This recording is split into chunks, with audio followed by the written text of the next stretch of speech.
Coming up on today's show, rail fat cats earn big bonuses while passengers face worse performance. But is that really true?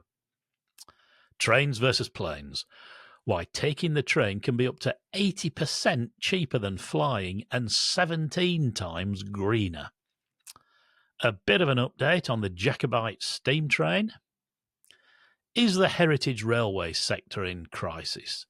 We discuss our recent experiences having fun with steam trains, but why discussions over that weekend left us feeling concerned about the future of the sector more widely. And it's Railway Family Week, and you can get involved.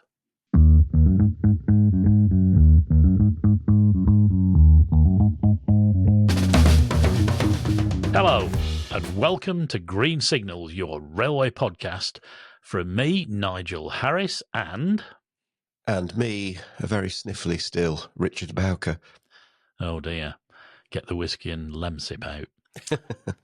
First off, an important thank you to all those viewers and listeners who have subscribed to us. Our numbers are growing very quickly every week now, and we're delighted that you're enjoying what we do, clearly quite so much. Do give us a thumbs up if you're watching on YouTube. It really helps encourage YouTube to help more people to find us, and we think that's a good thing. And a massive thank you to, I'll probably get this wrong actually, at Iskmism. I'm gonna spell that actually. I've got that completely wrong.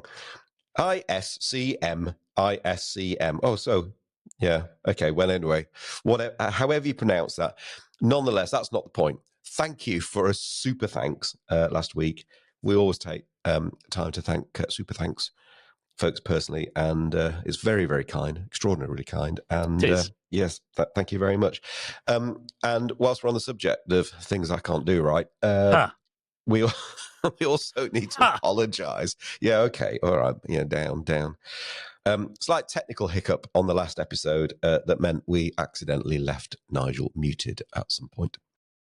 We did, and I'm taking it personally, and I take it technical hiccup translates as a technical cock-up, Richard. No, moving on from that. What was quite funny about it, though, was when we were just discussing the Jacobite steam train, and I think some people did actually comment and suggest that it might have been for legal reasons we'd had to redact something you'd said.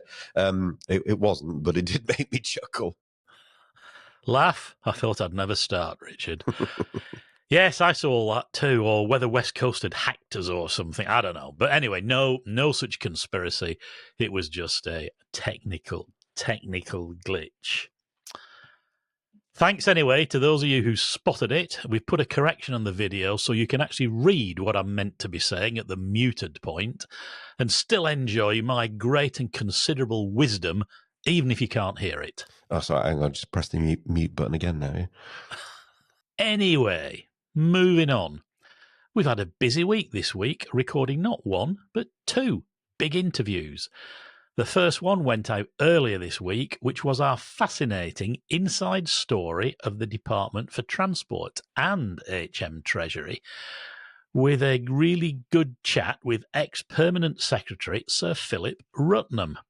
He lifted the veil for us on the inner workings of government, finance, business cases, the decision to scrap HS2, Phase 2A, Network North, you name it. And actually, don't think because it's a big government person, it's not interesting, because it really is. It was very good, wasn't it, Richard? It was. I mean, it was brilliant, actually. He was so clear. He was very forthright. If you think that a civil servant's going to be very guarded and very careful what they say. He wasn't, was he? He wasn't. I mean, he was very professional. He didn't say anything inappropriate. He was just like very direct. And probably a lot more direct than people would expect. So do listen to it, right? We'll put a link to it in the description. We talked about HS2, for instance.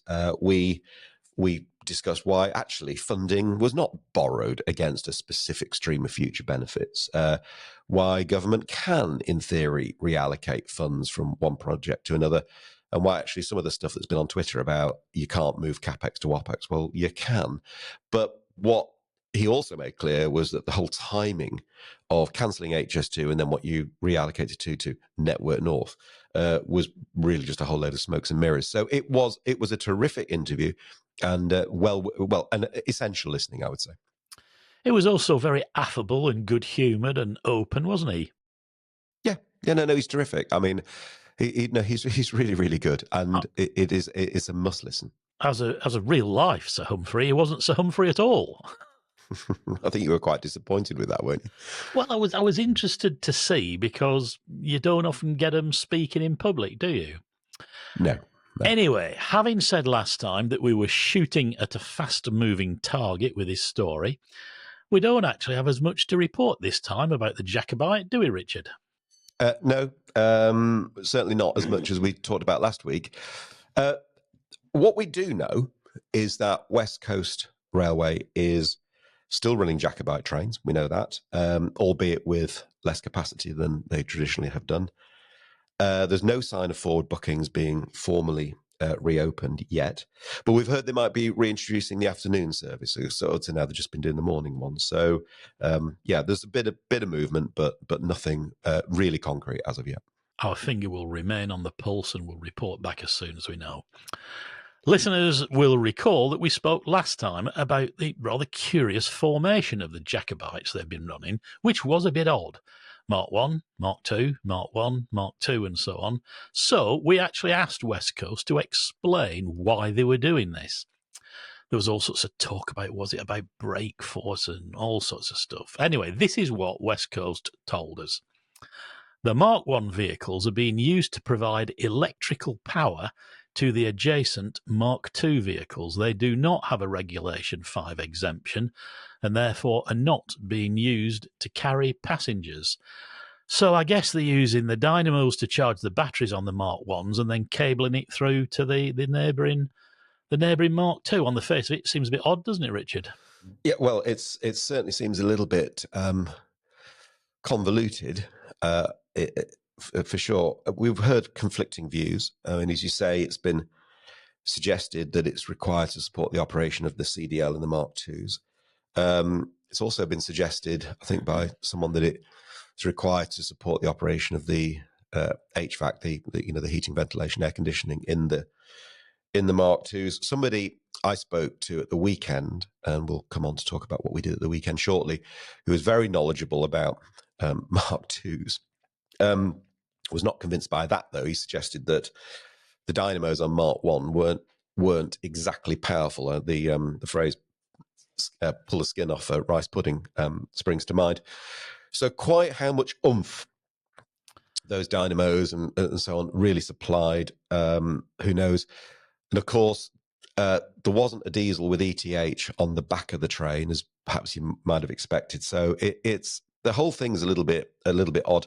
What is clear, as West Coast Railway said in that quote you just read out, they admitted it. is that Mark 1s that they had in the consist for that train had neither CDL nor a Regulation 5 exemption. So on the face of it, you say, well, why were they there?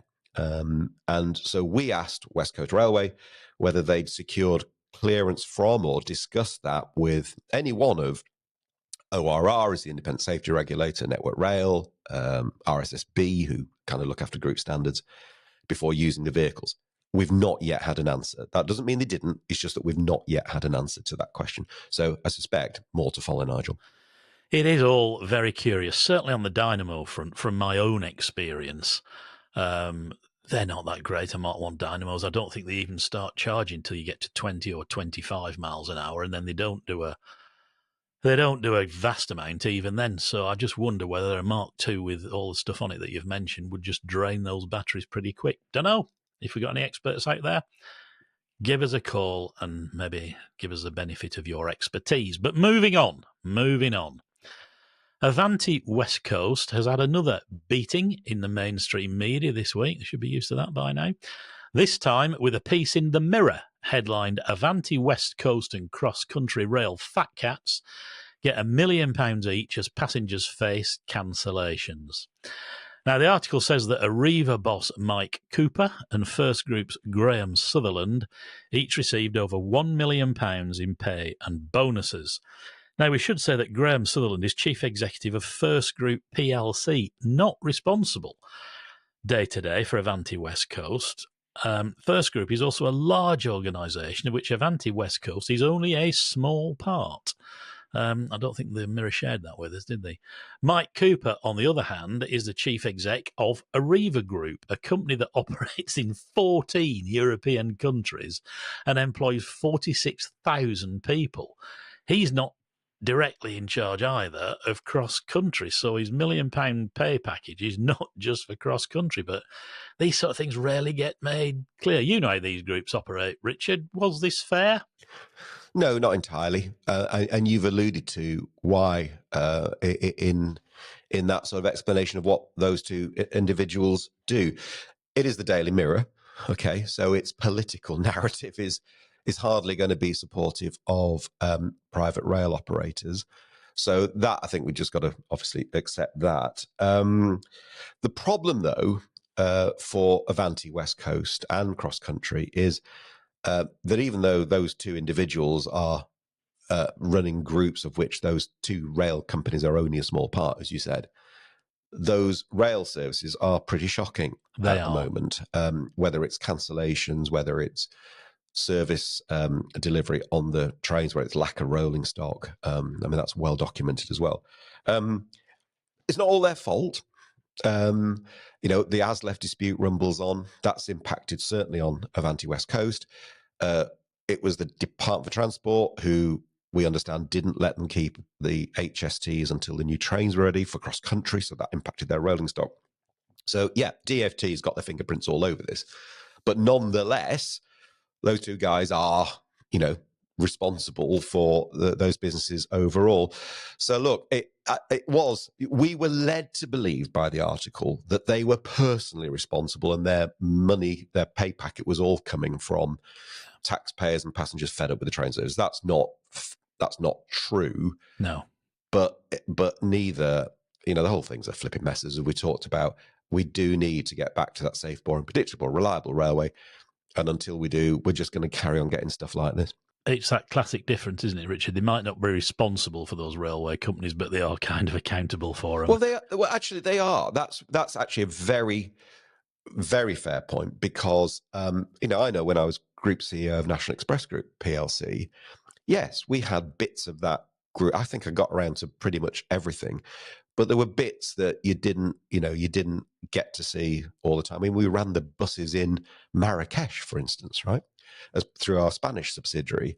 And if something went wrong in Marrakesh, yes, it initially went to the CEO who ran the Spanish business, but ultimately it comes back to your desk as something you've got to fix. So you're absolutely right. You know, day-to-day responsibility is delegated.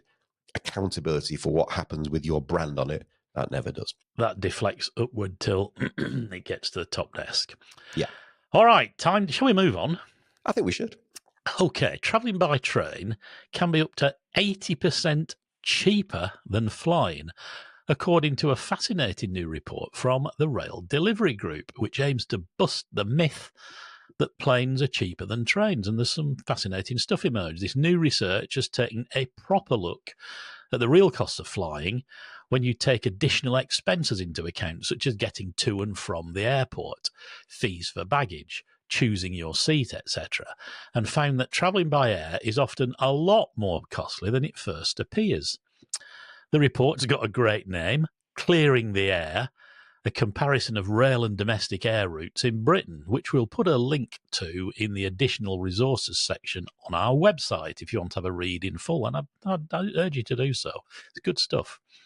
Fascinating stuff. 6 routes were compared in the research, which was all done in April 2024, looking at tickets for next month. So it's in May. So it's all very current. It's not one of these reports that takes you up to January last year, like you often get with statistics. And the routes concerned were London to Glasgow, Edinburgh and Manchester. And the London-Glasgow rail cost £133, plane £403. To Edinburgh from London, £111 by rail and £394 by air. To Manchester from London, £73 by rail and £311 by air. Then there was Manchester to Aberdeen, £77 against £388. London to Newcastle to the tune £104 by rail, £347 by air. And finally, heading out west, Exeter, or starting in the west, Exeter to Edinburgh, £256 by rail against £416 by aircraft. So, bit of a slam dunk, Richard? Yes? No? Well, you'd think so. I mean, that sounded pretty compelling, didn't it? I think the analysis is a little naughty, which is, I'm not sure that's the right word, but it is ever so slightly misleading. In those numbers that you've just quoted from the report, the authors, as you said, have included luggage costs and transfer costs from city centres to airport and from airport to city centre, right? In other words, not just the flying bit. It's not just the flying. But they've included sort of minicab stroke taxi fares for those transfers. So, for instance, the London to Glasgow one you quoted, you said rail 133, plane 403. The actual airfare was 126. So the difference from 126 to 403 is all the rest. Now, it's true, it will cost you money getting out to the city centre and then getting out to the airport and then getting back into the city centre when you get to the other end. But I had a little look at Glasgow, the London-Glasgow one for that. So presumably the £191 that they are allowing for the transfer costs, which they do for that flight, involves getting out to Heathrow and then getting in from Glasgow Airport. Well, the Elizabeth line, which is actually more expensive than the Piccadilly line, but anyway, the Elizabeth line would cost you £12.80. And then the rather excellent Glasgow Airport Express bus link, which is pretty good, actually. It is, yeah. I've actually been on that. That would cost £8. So that's £21 in total, not the 191 in the report. So rail still ends up being cheaper on that flow. I haven't checked all the others, but rail ends up being cheaper on that flow, but just not to the rather dramatic extent claimed. And I just thought, yeah, that's a little bit of an own goal because it's given the detractors the opportunity to say, "Oh, you're just winding us all up. You're just making, it's all a bit silly." Now there are other things, and I'm sure you'll go on to those, the reasons why rail could be better. But on the cost one, I just thought they'd slightly over-egged their argument, really. I guess if we asked them, they might say, well, when they do a rail fare comparison, they'll give the £400 cost to Manchester, not the £60 people actually pay. So we're doing the same thing. Actually, do you know what? That's very fair. Which doesn't make it right, but it does kind of explain it, doesn't it? It's that's a good point. I'm back to Michelle Obama. If they go low, we should go high. Right, so let's look at some time comparisons, shall we? Here it's much more clear-cut because you can't compare the time you spend in the air versus on the train because air travel involves so many more time-consuming and irritating constraints: security, checking in, disembarking, standing in a lounge, queuing for the... Anyway, so the report suggests, probably fairly, that air journeys typically involve additional transfer time, and you have to be at an airport longer both before and after the journey, and don't we know it. Most significant example is London to Manchester, where the train came out faster by 2 hours and 24 minutes. That's for a 1 hour flight time plus 4.5 hours city-to-city transfer time, compared with 2 hours 6 minutes by train. I mean, I flew Manchester-London just once because I didn't have a choice. It was an irritating experience. You take off, you reach a lower cruise altitude, and you start your descent for Manchester straight away. It's utterly pointless. It is pointless. And I think your analysis and all of that is really fair. I mean, why is anybody even thinking of flying from London to Manchester? I mean, you just got to be a bit sort of anti-rail to want to do that, and because I know we talked about Avanti West Coast a few minutes ago, and they've got their issues. Let's be absolutely clear. But if anybody says, "Oh yeah, but I can't rely on the train," blimey, and a number of times I've done domestic flights, and there's been fog or there's been, issues at the airport. So come on, don't try that one. I mean, absolutely. Is it the French that have? They have a rule that over a certain distance, 3 hours, I think it is. You can't have. You've got to go by rail. They don't allow. There you go. And I think But, Rishi's done exactly the opposite. We cut in the passenger duty and stuff. Oh, God, let's not get into that. I think we might. I think we might come back to that, to be honest. But anyway, keep going. When it comes to green credentials, and they're important, the RDG report reveals that rail is up to 17 times greener than flying. 17 times. Air travel is the fastest growing contributor to global warming, 4 to 9% of total emissions. We all know that rail is greener. We've talked before about Sunak and the carbon cost of his helicopter habit. Well, this report and the data behind it starts to answer some of our questions on that. For example, in 2019, 3.4 million people travelled between London and Edinburgh by air, making it the second busiest air corridor in Europe and producing a whopping 244,000, 250,000 tonnes of carbon dioxide every year. London to Edinburgh by rail is 17 times greener than by air. The difference between 105.3 kilograms of carbon dioxide and just 6 kilograms by train. Big difference, roughly 100 kilograms. Rail also has the Green Travel Pledge data, the rail industry's commitment to provide detailed, accurate and reliable data on carbon emissions so that people can make more sustainable choices. And we'll put a link to this on our website too. What are you saying, Richard? I'm still trying to get my head around the fact that when you just said there that London to Edinburgh is Europe's second busiest air corridor. I know. And yet it has got, by all reasonable metrics, a really good rail corridor. I mean, it's just absolutely extraordinary. Whether you go LNER or Lumo, or if you're doing part journeys because I think CrossCountry you can do, can't you, from Newcastle?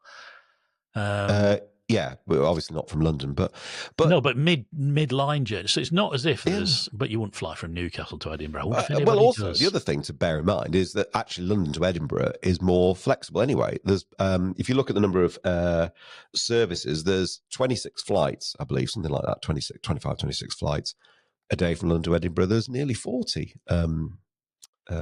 rail services, aren't there? So that's what, 50% more. Yes, so you've even got more choice. Yeah, it is over 40, Richard, because I do remember when National Express was running the East Coast, you making a few pithy comments about open access operators running 4 trains while you ran, 47? Sorry, me making pithy comments about open access operators. I think you might be confused. Yeah, I probably did actually. See last week's episode on open access. I remember a distinctly grumpy you. Well, they only run 4 trains a day. I run 47. Oh, God. Apologies. Right. That's all right. I thought it was quite amusing at the time. So, when we're faced with such an anti-rail Prime Minister as Rishi Sunak, who appears intent on supporting air travel and not rail, this is the sort of research we really need to start changing the narrative to something more positive. My old friend Simon Calder, Britain's probably best transport correspondent and journalist of The Independent, put it beautifully like this. He said, "Could anyone loathe railways any more than the current Prime Minister?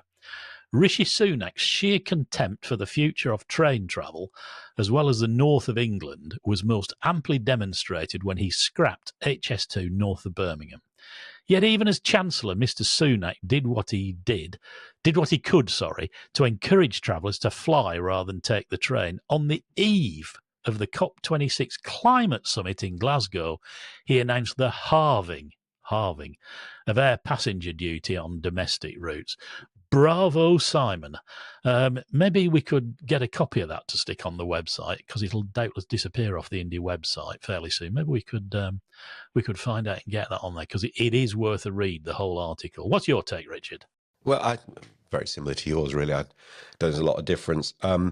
Rail is better than air on pretty much every level. There'll be loads of people going, "Oh yes, but have you taken account of the electricity and where it's generated from, and is that really carbon neutral?" Actually, that's getting more and more, I suppose, less and less relevant as we get as the amount of renewable energy as a total percentage of the generation of the UK increases. But nonetheless, rail's better. I just wish in this report they'd maybe not slightly gilded the lily so much on the comparative numbers, because I think they did give the detractors a bit of an opportunity. I take your point. Your point earlier was actually fair, that often the boot's on the other foot, and people will go, oh yes, but it's £8 by plane and $1 million by train or something stupid, and they're not comparing apples and apples. So yeah,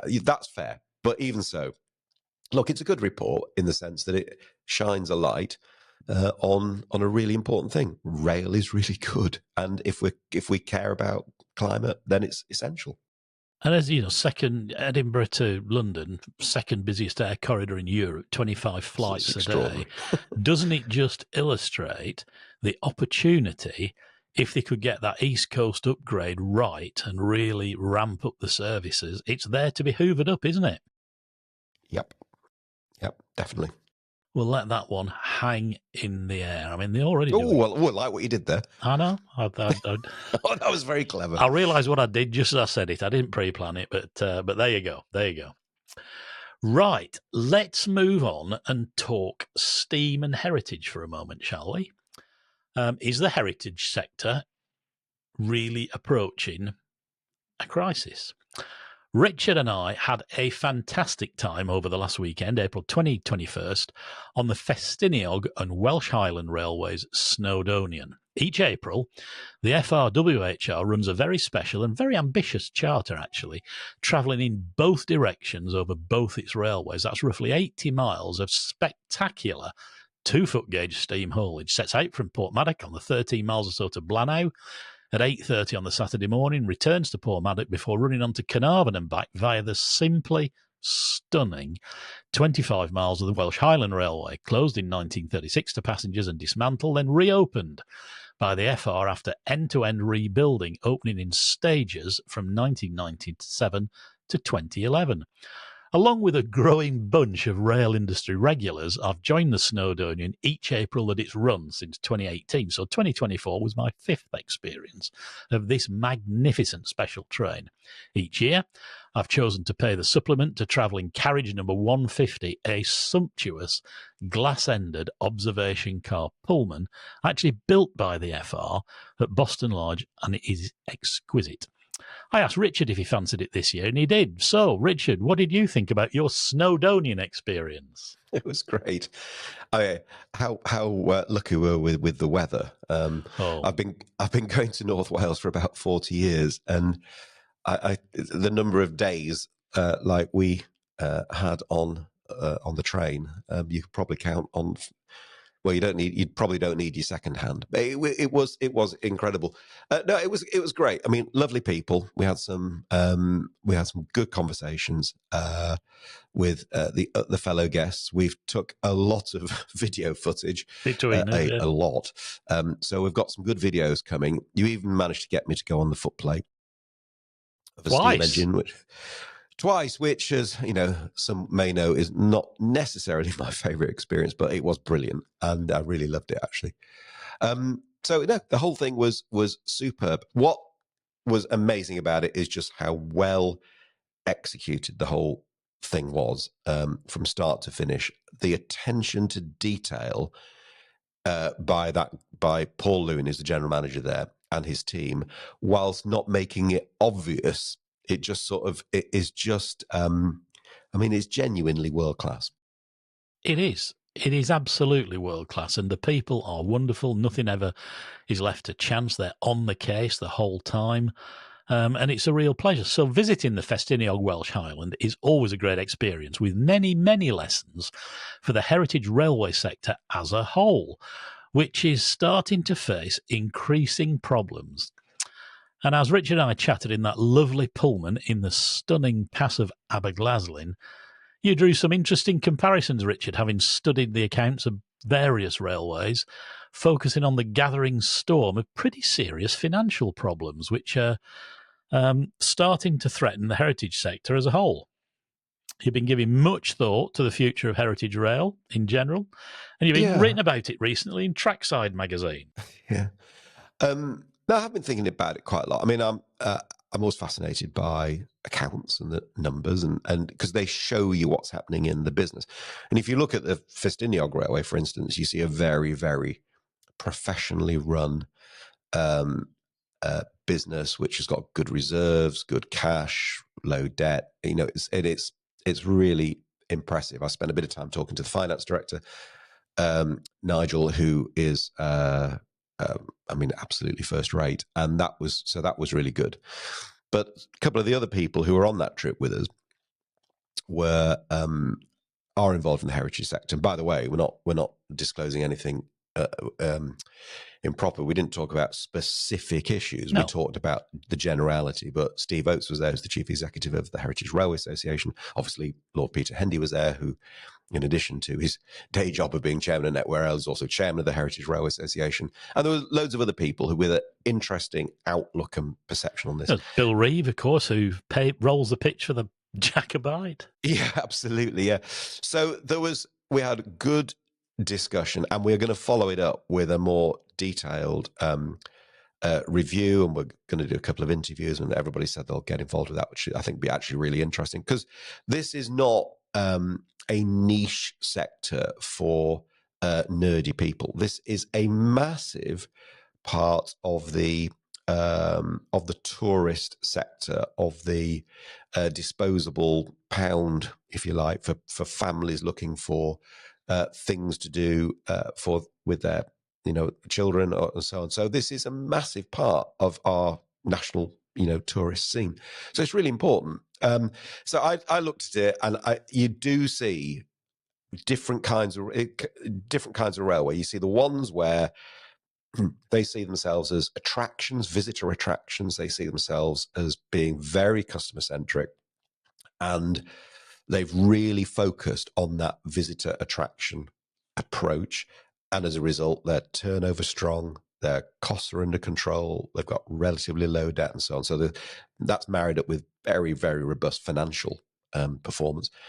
And then I fear you've got the ones that are a little bit more, no, we're actually running a preservation railway, and we're not, they're not really focused on that visitor attraction mindset, and their finances are not in quite the same place. So I see a sector that's almost in sort of two: the ones that are really getting it right, and the ones that I think have got a long way to go.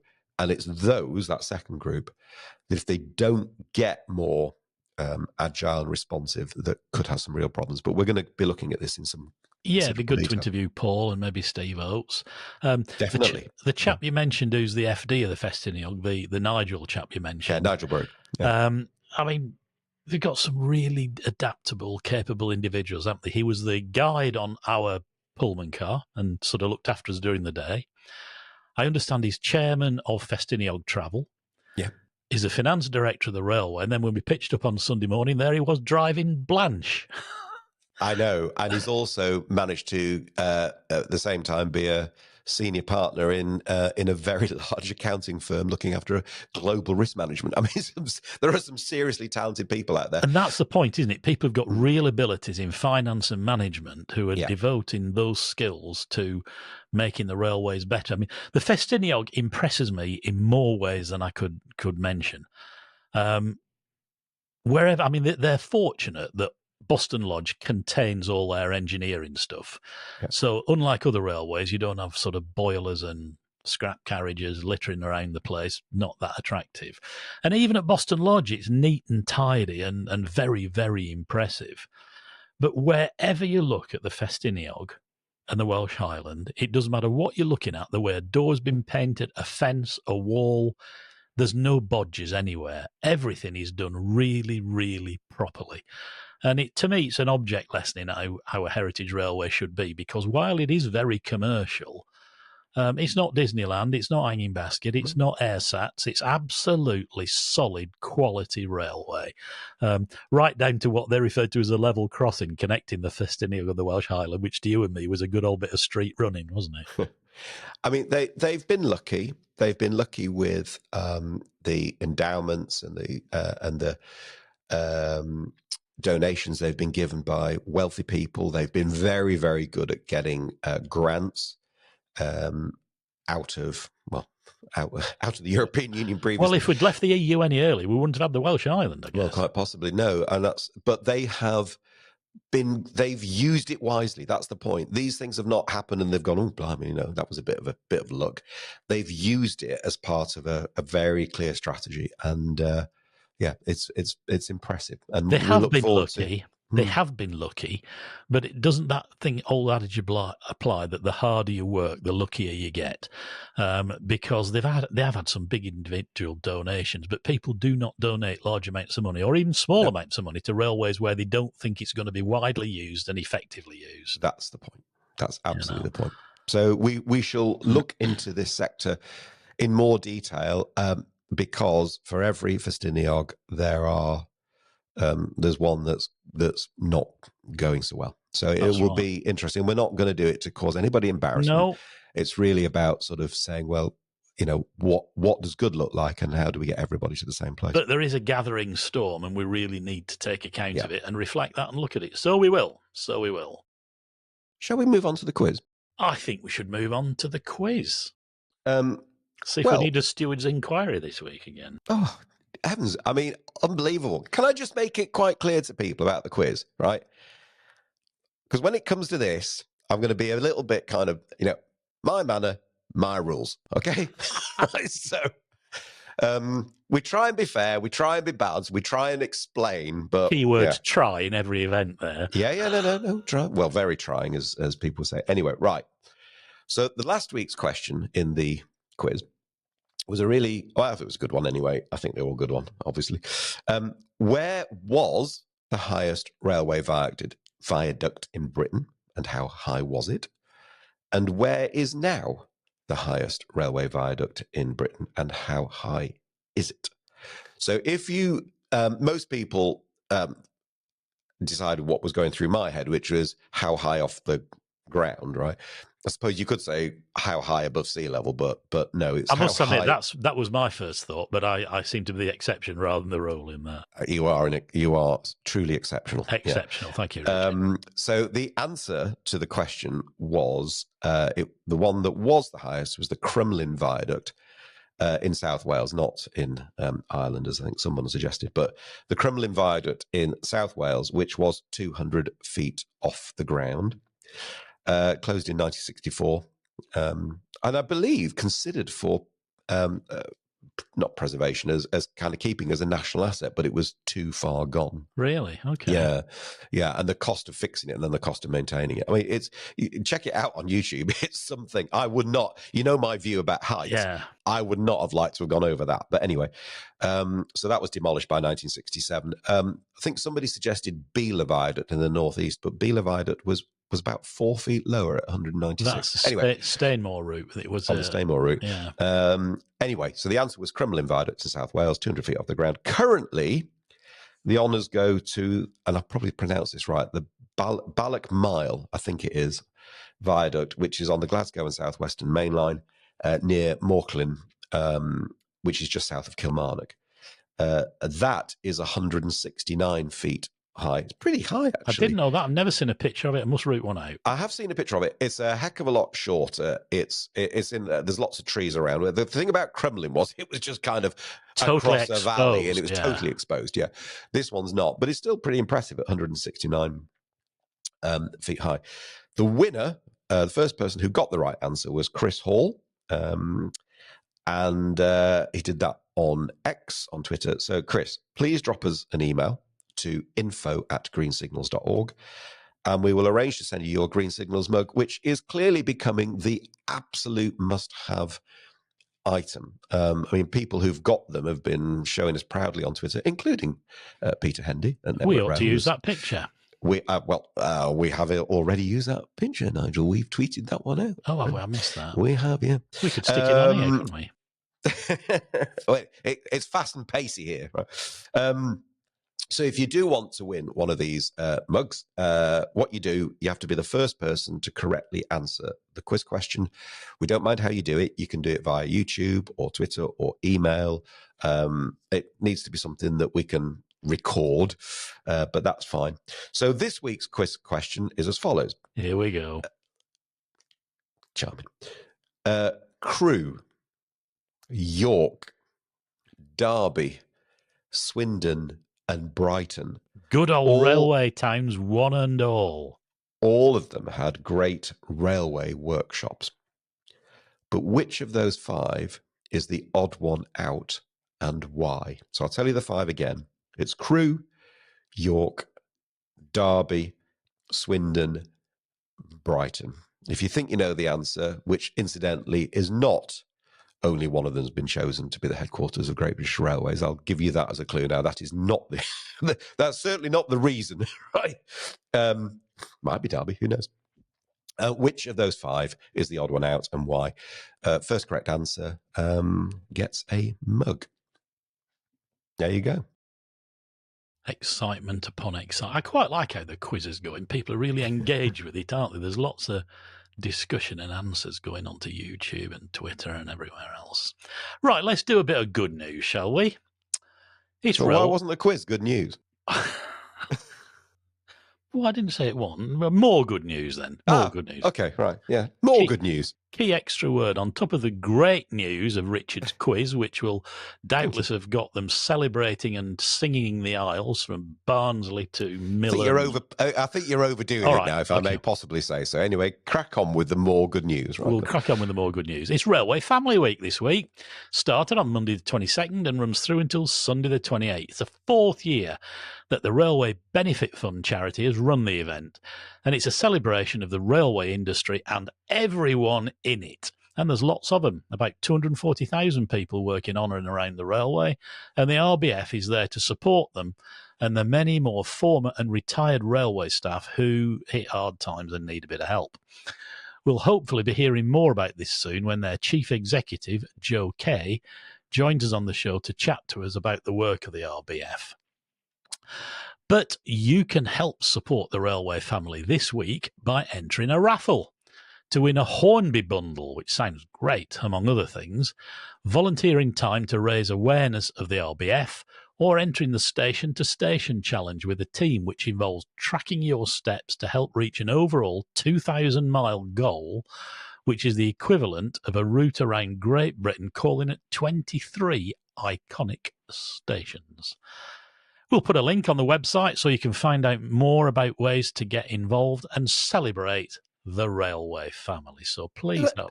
Isn't that met 240,000 people? Well, I think there's about 100,000 actually in the railway itself, and then I guess the rest of that is supply industry. And... Oh no, sure, absolutely. I guess that was the case, but it's still. I mean, it's almost 250,000, isn't it? And that, which sounds really good. It's a lot of. I know it's been a lot more in the past, but this is a serious industry. And the RBF does a great job. Founded in 1838, hit hard times about 10 or 15 years ago. And then I think it was Dominic Booth took over the chair, then Tim Shoveler. They've had various chief execs, and Jo will be really good because she's a lady who makes things happen and brooks no nonsense. Yes. Yes, that is all true. So good luck to Jo, and we look forward to talking to you on the show, Jo, soon. Well, that's all we got time for this week. Thanks so much for watching or listening. Are you struggling a bit? Are you struggling a bit, Nigel? I nearly made it to the end. I was only 4 lines away. Having brain fix and now my mouth won't work. That's what a weekend on the Ffestiniog and all that beer does for you. Beer? There was no beer. There was no beer at all. Of course there wasn't. Right. Thanks so much for watching or listening. Don't forget to give us a thumbs up, leave a comment, and if you haven't already, please subscribe to the channel. And most importantly, join us again next week to see what we're going to be yabbering about, because we will surely listen to the Philip Rutnam interview if you've not heard it. Right? Please. Do not pass that one up. Yeah, he was fascinating to listen to and ever so good humoured, and I enjoyed the chat a lot. But for now, It's goodbye from me, and It's goodbye from me. thanks for being with us. See you soon.